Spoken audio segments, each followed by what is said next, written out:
Good evening, guys. So here we are with another case study, another PCOS story from Revati. So today is going to be really an interesting story, I believe, because the way she narrated a bit of it to me, she said like she's expecting a lot of interaction today. So keep your mics open and start interacting. And if you stop her in between, also that doesn't matter. Please do it. Okay. Yeah, Revati. Over to you. Thank you so much. Thank you so much, Danya. Hello, all. Good evening. Thank you, Danya, for having me here. And so, who were present here, thank you so much for being here. And so, today I'll be sharing my experience with another client. My second success story of in PCOS and reversing PCOS. So, I'll just dive into the story. So, my client is 26-year-old, and she's the third kid in her family. So just make note of every single detail I give it to you because everything is interconnected. So she's the third kid in her family and she has got siblings. She has got an elder sister and elder brother. She's single and by profession she's an architect and she does freelance. She doesn't work with any company, but right now she's doing freelance and financially independent. And she has this history of PCOD since 2016 and she has got insulin resistance. So acanthosis is there, and she has also got disc bulge.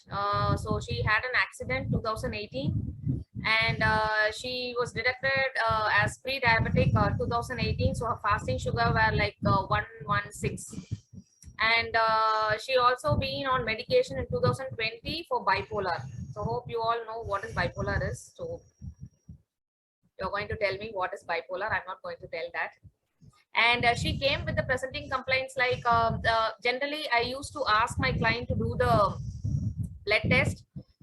So I generally ask them to do all basic tests like fasting sugars, lipid profile, thyroid, and hemoglobin. So when we were doing that, her thyroid TSH was like 6 point something, and so insulin resistance was there, and irregular cycle, and she used to get her cycles 3 to 4 cycles per year.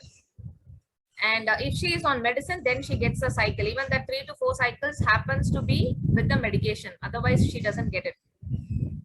And obese, she's obese, and 37 is her BMI. And she also had this complaint of kind of a puffiness or some heaviness at the back of her head. So please note everything, every details matters. And now coming to the analysis, especially the 24-hour recall. So she wakes up around 5 a.m. or 10 a.m. This happened because of this 2 years of lockdown. So usually she used to wake up around 5. But after this COVID, this lockdown, her time was like completely shifted and she used to wake up at 10. So now it is like on and off. Sometimes she wakes up at around 8, sometimes 9. So it is not very much consistent. And whatever time she wakes up, she used to have her brunch around 10:30. So she directly indulge in rice, some gravy, some kolambu, and some vegetable. Buttermilk and pickle are mandate. So this is how she eat. And she also goes to gym. So she joined gym. When she joined, she already was doing her gymming. And 8 o'clock, she used to have same kind of food, just like brunch. Otherwise, if tiffin is there, like idli or the chapati or dosa, she used to eat like 4 to 5. If it is dosa or chapati, it is like 3 to 4. And she takes it along with some chutney, sambar, some gravy. And 8 o'clock, she has a dinner, and 11:30, she go to sleep. She sleeps. But she has got some rare thing, like, she used to wake up around 1:30. So whatever happens, she wakes up around 1:30 and she indulges in binge eating. So she used to eat lots of sweets, that craving. Everybody has got that, right? Late night, if you are awake, then you always indulge in kind of eating all these sugar rich foods. So she used to have that. And quality analysis. So in our house, they use gingerly and coconut oil. So both together, they use only 1 liter, and only 2 members are there now, right now. Both her siblings are not here, and her father is in Dubai. So she lives with her mother. Father comes yearly once or twice, and brother is in US, and sister is in Bangalore. and so only 2 of them at family, and they are using a pretty good amount of oil. And मैंने नमस्ते की थी, लगता है आपने पहचाना नहीं था। कैसे? ठीक है, एकदम बढ़िया बढ़िया है, जैसे बूढ़े लोग बढ़िया रहते हैं वैसे बढ़िया है। ठीक है, Anya, can you बड़े लोग बोला करो। Thank you. Okay, so greens she used to take weekly once, fruits almost every day, milk she consumes every day. She consumes this packet milk here, Avin, and water is like 1 to 2 liters per day. And she indulges in eating outside almost 4 to 5 days a week. So mostly her preferences are like pizzas, fried rice, parota. It's a maida based one. And cakes and pastries she indulges in, that is twice weekly. So this is the quality analysis.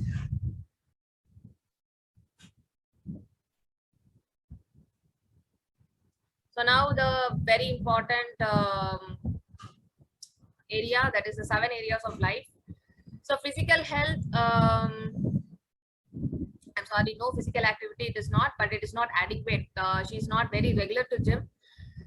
Diet, of course, you've seen that it is not balanced, not much with proteins, not much fiber. So she eats only twice, that is her brunch and dinner, and in between she eats nothing, and directly she indulges in binge eating at 1:30. So completely it is off, the diet is off, and the physical activity was not adequate because she hit the gym probably three days or maximum 4 days a week, not very regular. And personal life, she has got some issues with parents and ex-boyfriend. So I need to tell you, like, this girl, she involves she had a physical relationship with her boyfriend, and there are a lot of negative things happened. It was like, more of abusive relationship, I can say. And issues with parents is like they don't spend much time with this girl, and both the siblings are like not here with her, and she misses them a lot. So she feels like, she's left alone, nobody's there to take care of her. Vocational health, she loves her profession, and social health is not that good. She's not a girl who can easily mingle with people. She always try to be away from the limelight or from the focus. She don't want to be centered, so she always stay away from people. Just a minute.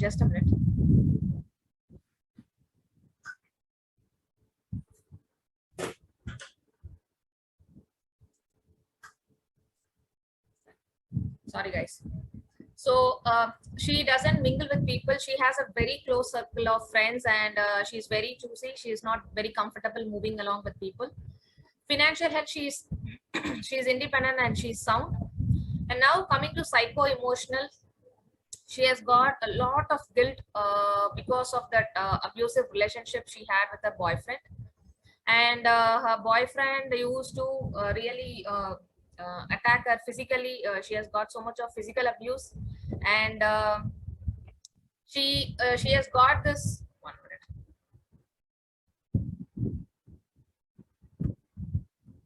She has got this cycles. So when I usually used to ask any client if they are coming with PCOS issue, I used to ask them how much they love themselves being a woman, and what do they think about menstrual cycle, and what thought will pop up immediately if I say about menstrual cycle. So this girl, my client, she told, like, whenever she thinks of cycle, it is all about reproduction for her. So but she doesn't like kids. She dislikes kids, and she dislikes herself because of being into this abusive relationship. And she is like kind of angry. That anger mode is there on herself because she couldn't protect herself, she couldn't voice out. And now this is another interesting area. Like, she is the third child in our family, and she's been told that she's an unwanted child, not by the parents but by the relative, by the society, by the friends, and the people around their parents. Because her mother, when this girl was in her mother's womb, people asked her mother, it seems like, anyway you are blessed with one boy and one girl, why do you want to have the third one? So she was there when she was in the womb. People used to question her mom, and this was came to her awareness when she was like at the age of 3-4 years. It generally happens, right? Mothers used to share certain things like when you were in my womb, this all things are happened and that thing happened. These kind of comments being passed on.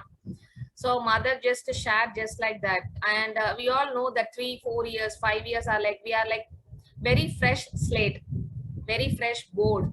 You have nothing written. It is like complete empty board, and whatever being written that age, that actually settles down in your subconscious mind. And this girl came to know all these things, and to my surprise, when she was like at the age of 7-8 years, when she was at her home, she's sharing me that when she was at her home, one relative came, and she told her mother, it seems like she could have been not there at all. You could have had your good career because of her. Now you are able to, you have taken break in your career and all those stuff.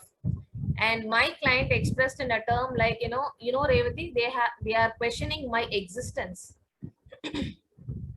So that kind of the hurtings she carries. And so since then itself, some kind of a trigger is there towards kids. And unfortunately my client relates this cycle with reproduction. So she doesn't love herself being a woman, and she is very depressed. And why disliking being a woman is, in her family both parents have given equal rights to both her brother and sister, so they never treated them with any of the gender discrimination. But this girl experienced all these things when she entered 11th standard. See, up till 10th she was doing her schooling in a girls only school, and 11th and 12th she happened to go to a co-ed school. And there the boys, her friends, they used to say like, girls can do only such things, boys can do anything. And even the teachers, the staff over there used to discriminate using this gender difference. And this girl like felt so bad that she felt like, what, I can do anything, whatever a boy can do, even I can do. And that made her to indulge in alcohol, then even drugs. And when she entered the college, she ended up having a relationship with a boyfriend. And she was, physical relationship was there, and everything started. So this made a trigger like, who you are all, like, telling me why I'm a woman, and if a woman cannot do anything, why can't I change the stigma. And now when she came to me, she was with guilt, she was depressed, and she has a different feeling. Generally when there is a shock, we generally shout, right? We immediately respond by shouting. But this client, whenever a shock happens, immediately she becomes numb and she becomes muted. She won't even able to voice out, not even the voice, the vocal cord completely shuts down for her. And many instances she shared like, maximum incident whenever her boyfriend used to hit her very hard, physically very hard, this girl becomes really shocked, because she really trusted him that he is going to be my world, my life, and he is going to take care of me.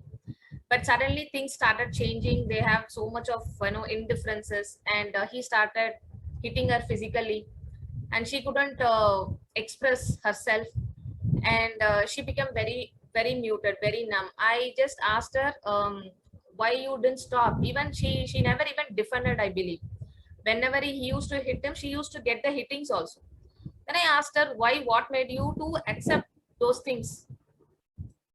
She told like, yeah, because I felt like I've done a mistake being in physical relationship with him, and I felt like this mistake has to be punished. So I felt like, whatever the hittings he is giving me, I need to get the punishment. So that's the reason I never opened up my mouth. And things went really worse. And finally 2020 she was diagnosed as bipolar, because she was like, she became really hysteric. and she was on medication, antidepressant pills, and everything piled up, and she started putting on weight, and the PCOS, everything got like really worsened. Coming to spiritual health, she is very religious, she is very spiritual, she believes in God, and she definitely believes there is a power above us that guides us. So this is her 7 areas of life.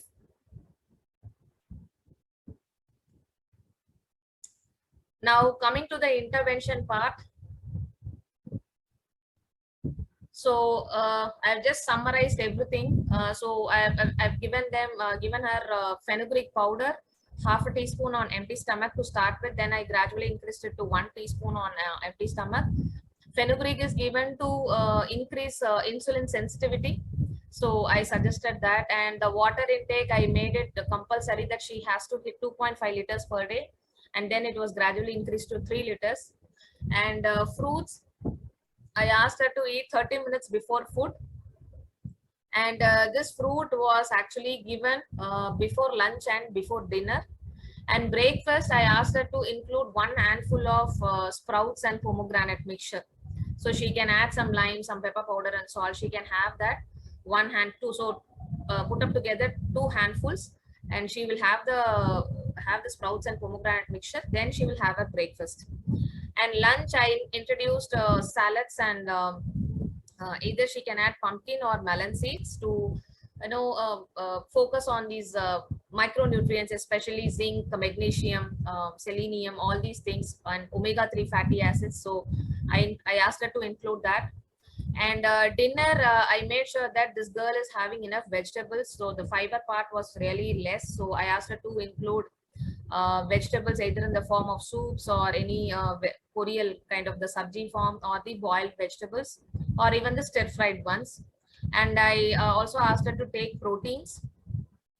And breakfast, then I changed it to some moong or besan chila, basically a protein based breakfast, because she has to have enough protein in her diet. And seed cycling, I started in the second month. And since I wasn't sure and she wasn't sure when was her cycle and other stuff, so we fixed to have that on new moon day, let's start. And I started with pumpkin and flax seeds, 1 teaspoon each on an empty stomach.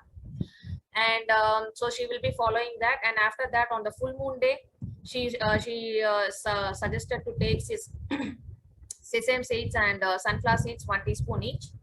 And this client is very, very cooperative, or very observer, I can say. She used to tell me, Revati, whenever my body temperature is not adequate, then I feel like I'm missing my cycle. So if she has got that enough adequate body temperature, only she can sense how it is adequate, and she gets the cycle. So when we started the seed cycling, she is supposed to get the cycle on one particular date, but 1 week later also she didn't get it. And when I did the follow-up call, she told like, Revati, I feel my temperature is not that high, so the body temperature is not being maintained. So then I asked her to use this hot water bag. And then I asked her to increase that sesame seeds. I asked her to continue that. And then once the adequate temperature reached her, she started getting her cycle. And if the temperature is too high, if she gets a cycle, the flow is heavy, or the spotting continues for many days, it is not like content to 3 to 5 days, it continues for almost 10-12 days. So I need to really keep a check on her body temperature. And if the body temperature is too low, the cycle doesn't happen at all. So in the second month, she told like, my spotting is happening, Revati, but I don't know when is it going to stop. I mean, she was like, my temperature is too high. Then I introduced a lot of buttermilk, then cucumber, even fenugreek, I increased the quantity. So I made sure that this girl is, maintaining her body temperature adequately, so that the spotting stops, so that she is ready for the next cycle. So this client is like very unique for me, because she helped me a lot to understand her. She shared a lot of things, whatever happening in her body. So this body temperature is one thing I learned from her, because I generally doesn't look into all these things, but she was like very having a very clear mind, like, what happens when the cycle comes. So this helped me a lot to crack. And coming to the interventions, this client, she already had the habit of journaling.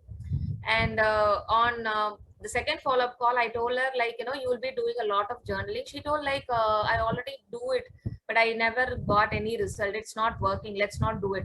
I told, like, no, I don't know what kind of journaling you did. You just explain me what you used to do. Then I will tell you, like, how it is. And she explained that journaling is nothing but she used to write. Whatever is happening, she used to write. That's it. She stops there. She never experienced any kind of letting go or forgiveness. Nothing has been done. So she just did journaling alone. So she told, like, it's not working. Then I told her, no, journaling has got some processing. There are some protocols to be followed. So I asked her to first write emotional journaling, because I want to understand what kind of an emotion she's going through every day on a daily basis. So this is the picture what I've shared here is, this is the journaling I used to give to my clients. So this is the column I tell them. So as simple as that, Sarah's given this already. So we divide a day into 4 hours each. So you get basically six different timing. So you have to just put it on, like, how do you feel, like, from 9 to 1, since she started waking up around some 8ish, 9ish. So I told, like, 9, we'll start from 9. So 9 to 1, what is your emotion? The time you wake up, how do you feel? And that emotion she has to write. Say, for example, if she feels anxious, she has to mention anxious, and trigger or thoughts. What thought or what is the trigger that made her anxious? And then she has to write, did she take any action to cut it down? So she has to just mention yes or no. If she has done yes, then she has to mention the action. What did she do to come out of the thought or the trigger? So I gave her this. This really worked a lot.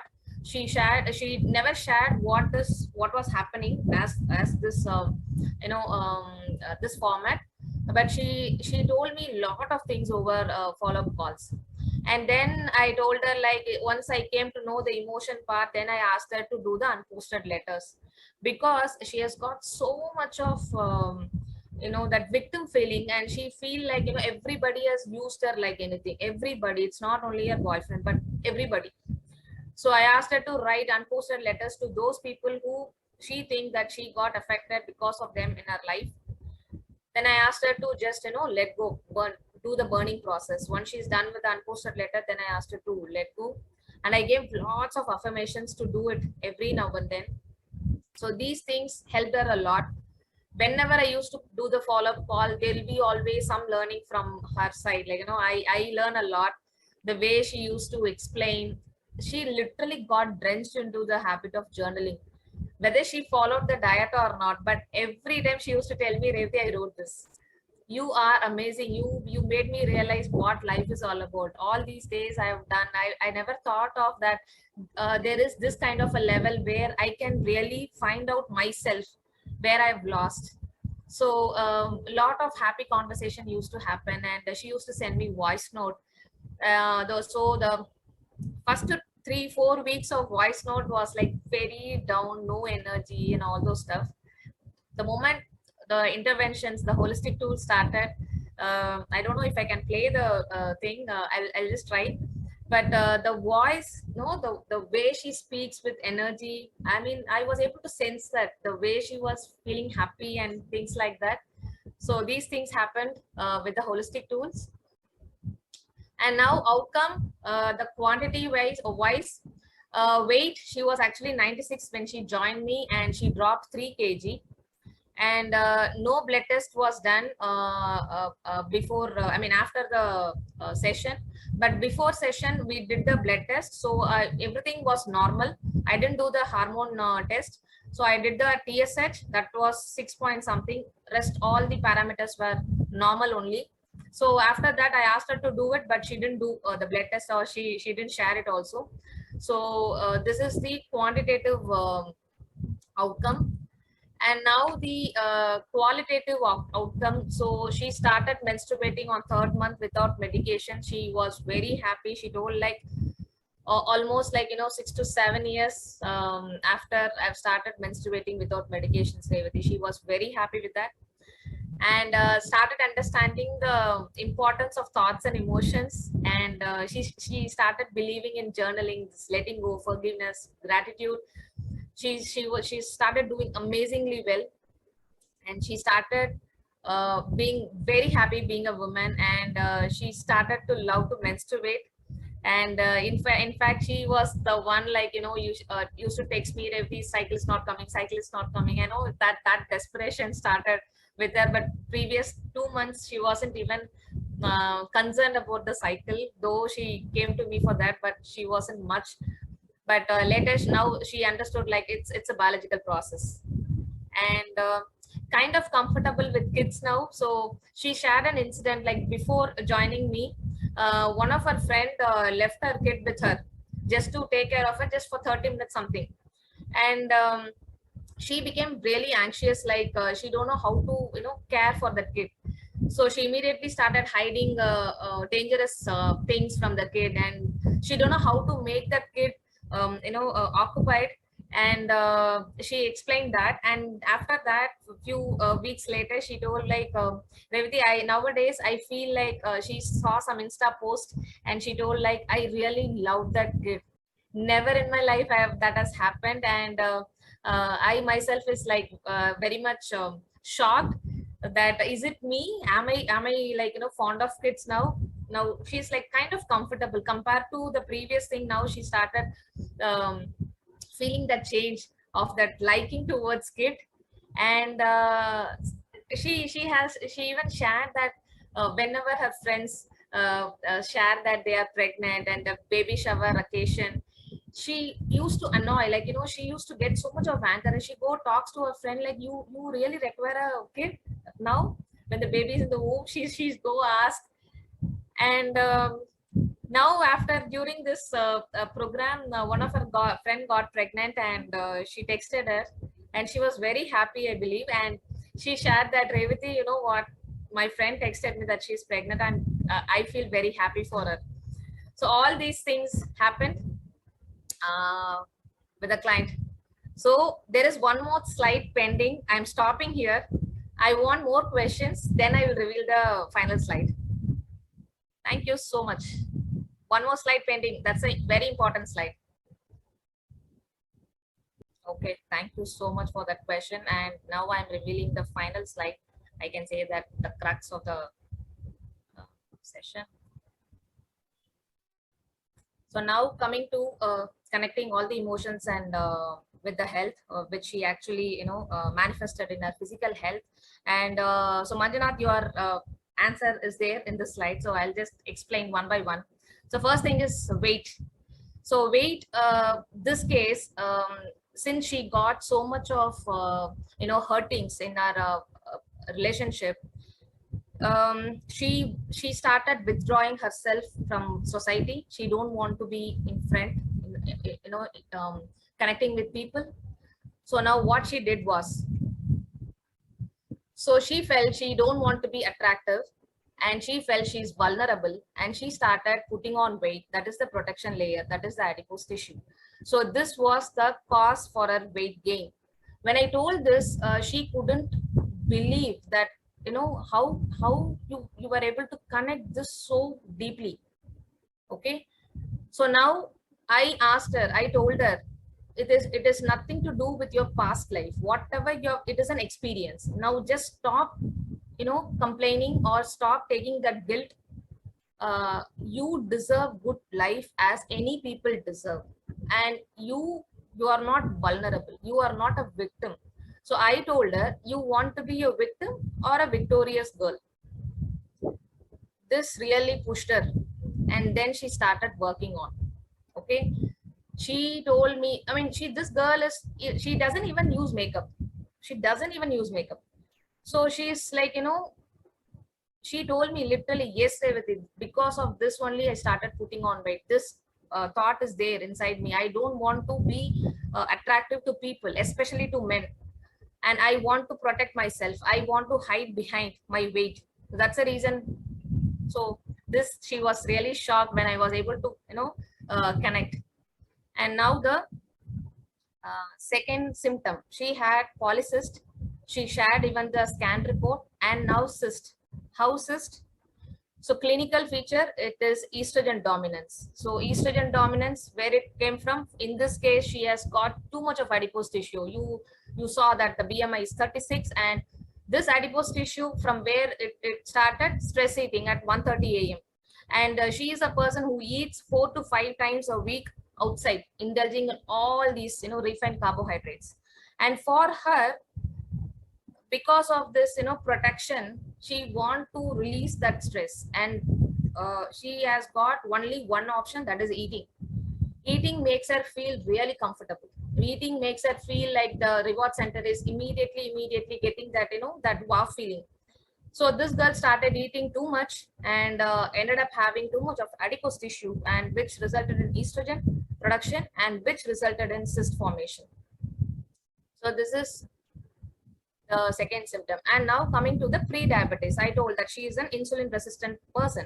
And what made her pre-diabetic? Pre-diabetic is like she felt there is no sweetness left anymore in her life, because there was nobody to share her emotions. People like, I already told that she missed her siblings a lot. And she's a daddy's girl, and daddy, her father is not with her. He's in Dubai, so she cannot keep calling him every now and then. She started missing him, and only soul left is her mother. But with mother, she doesn't have that kind of a connect with, because she's a typical Indian mother. So she felt like everything is gone. She doesn't have good social connects also. She doesn't have a very close friend circle also. And I mean, she couldn't replace anybody in her siblings' position. So she felt like life is doomed. I don't have anybody, and there is no. All that she had is the guilt alone. And now coming to the irregular cycle.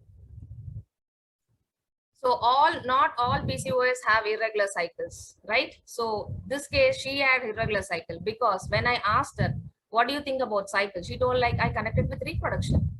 Okay, then what about reproduction? That is a good thing. Only women can do that. You can only create a life on a earth. She don't know, I don't like kids. Then I told like, why you don't like kids? So it was like happening. Then she revealed that,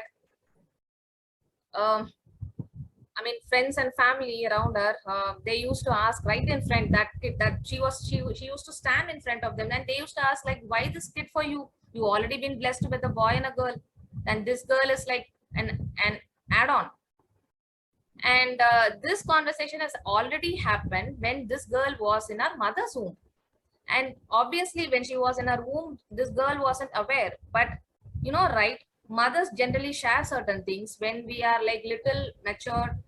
So her mother has shared just like that, like, people have told that you are an extra extra kid for my in the family. And she still remember, probably at the age of 3 or 4, her mother told this thing, that people have questioned her, why you want to have a third kid.